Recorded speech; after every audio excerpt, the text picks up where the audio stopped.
Hi everyone, Yuna here.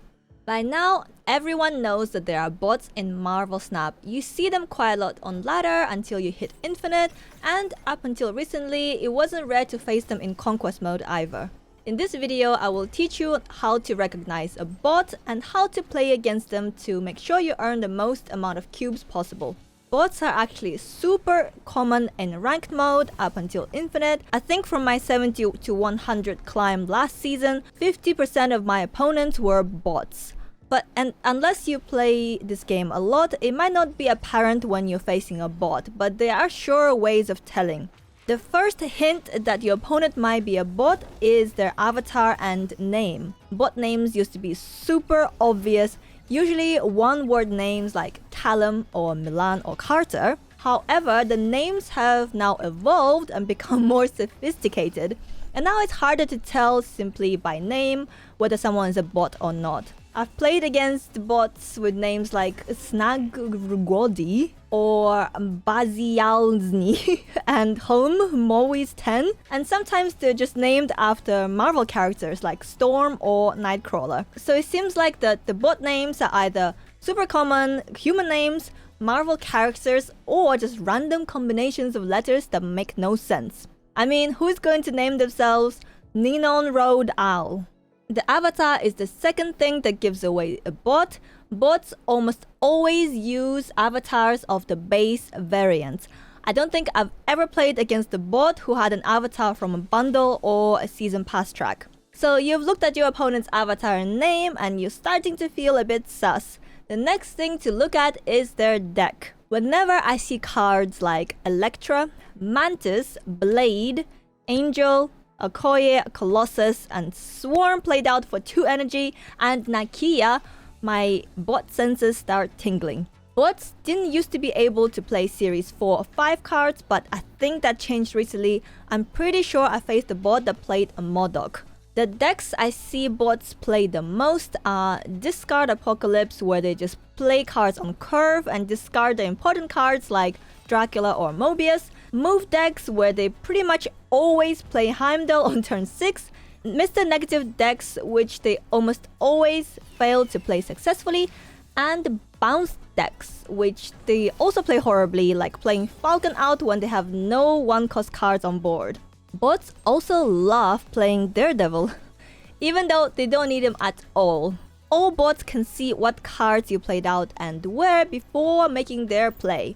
Which brings me to my next point, the way bots play. Once you've played against as many bots as I have, you start to recognize the pattern of play and the way they do things in game no human can or will. One of the easiest way to tell 100% that your opponent is a bot is if you snap and end turn, they will also end their turn straight away. If you snap against a human player, the game gives them a few seconds to back out of the game.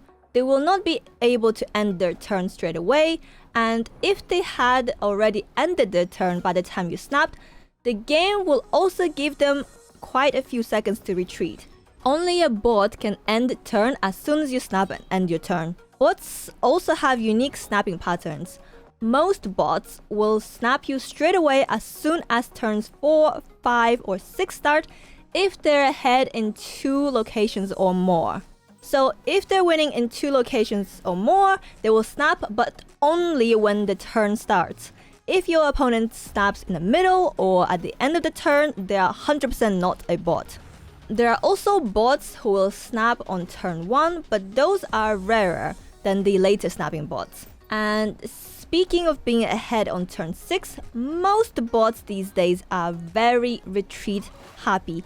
So if you're winning 2 or more locations on turn 6, they will almost always retreat, which is super frustrating because you feel like you played against the bot and you wasted your time. And infuriatingly, they will not just retreat. They will retreat later, so you don't realize they retreated until you press end turn, making you waste your time thinking out your turn 6 play.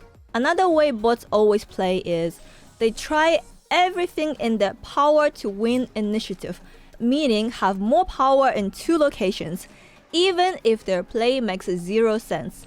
This is especially obvious on early turns when they play out their Swarm for 2 energy just to win that location, or if they move their Nightcrawler super early in the game to win in another location. Dumb bots will also play in bad locations like Murder World or the Superflow. So like I mentioned earlier, all bots can see where you play your cards before they make their play. This is why when you press end turn against the bot, you usually have to wait like a second or two so the bot can scheme and decide where to play their cards. At lower rank, I would say under rank 60 or 70, you will almost always encounter cube donating bots.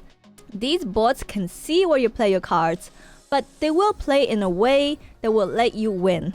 Once you start climbing higher rank, probably around 60 or so, you start facing much smarter bots.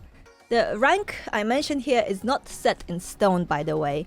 I have encountered smart bots and cheating bots even at rank 40 to 50 on my second account because my internal MMR was higher than my rank. So it is possible for you to encounter cheating bots at lower rank.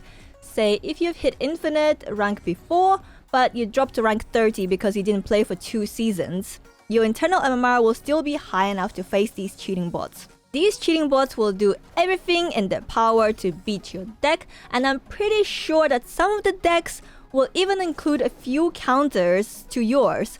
So if you're playing a destroy deck, they will have armor. If you have a lot of on reveals, they will have a Cosmo. And because they're omniscient and determined to beat you, they will always know where to play their tech cards perfectly. And not only they know your plays before they make theirs, they will also know all of the RNG outcomes in the game. So they will know what their Jubilee will pull out of their deck, they will know what X-Mansion will generate, they will know if a card will survive in the Danger Room, and they will also know what location Scarlet Witch will generate. You will never be able to win a 50-50 against a cheating bot. It's just not possible. So you might be thinking, these bots are insane, I'm never going to be able to beat them. But bots do have their weaknesses. It might seem counterintuitive, but if you know you're playing against the bot, you need to not be ahead of them in power. So you have to try and actively lose in 2 locations until the last turn when you can claw back the victory. There are a few decks that are good at doing that, and I will show you a few examples later in the video. Galactus actually used to be really good against the bots for farming 8 cubes, because usually you play Galactus in a location where you're already losing so that you can dodge Shang-Chi, and then the bot will think that they're winning in every single location since there's only one location, and they will almost always snap you. And then you can snap them back and get 8 cubes. But with the new Galactus, you can't do that anymore because they will probably just retreat since they are losing in all the locations. So going back to playing for 1 location only and losing in 2 locations, once they snap you on turns 4, 5, or 6 because we've only been playing for 1 location, you can snap back and earn yourself 8 cubes. But only do that if you are sure that you're 100% winning the game. There are cards that actively counter bots such as Daredevil. Usually, they would make their turn 5 play after seeing your play, but with Daredevil, as long as they're not running Daredevil themselves, you get to reverse Uno them and give them a taste of their own medicine. Another useful card against bots is Invisible Woman or Dark Dimension the location. The bots can only see behind them on last turn, so they might snap you earlier on turns 4 or 5 if they think they're winning in that location. The way to beat a cheating bot is basically to guarantee a 100% win. If it's a 50-50 between 2 locations, they will always win. If you don't think you can beat a cheating bot 100%, it's probably a retreat. I would say most of the bots I face after rank 70 are cheating bots, so play accordingly. Here are some of the decks that best counter bots. The best one is probably Patriot because you can save your Patriot plus Mystique until turn 6 for a huge burst of power while being behind for most of the game. Or you can play them out early and put a huge amount of power on board on turn 6 with Ultron and Wasp. This way you can easily lose initiative for turns 4, 5, 6 when the bots usually snap. It's a similar story for Cerebro decks. If you save Cerebro and Mystique until turn 6, Cerebro decks are less consistent than Patriot decks mostly because of the locations. I would recommend running a C2 or C3 deck so you can utilize cards like Luke Cage, Storm, Rhino, or Magic to help you deal with bad locations. Darkhawk decks are also good against bots since you usually don't want to play your Hawk until last turn to avoid Shang-Chi. With the Rockslide nerf, this deck is not as good as it used to be, but it's still very solid. Finally, a Kitty Pride bounce deck can also catch bots by surprise since you dump a lot of your power on last turn. Kitty is such a great card if you want to lose initiative, and that's what we're trying to do against bots. But I have faced a few bots recently that play out wave, so this deck is probably the riskiest one out of the 4 I showed you. I hope you found this video helpful. I would really appreciate it if you could interact with the video in any way, so a like or a comment, and of course subscribe to my channel. I know I sound like a broken record by now, but don't forget to check out my VOD channel if you want more long form content. And I'll see you next time. Bye!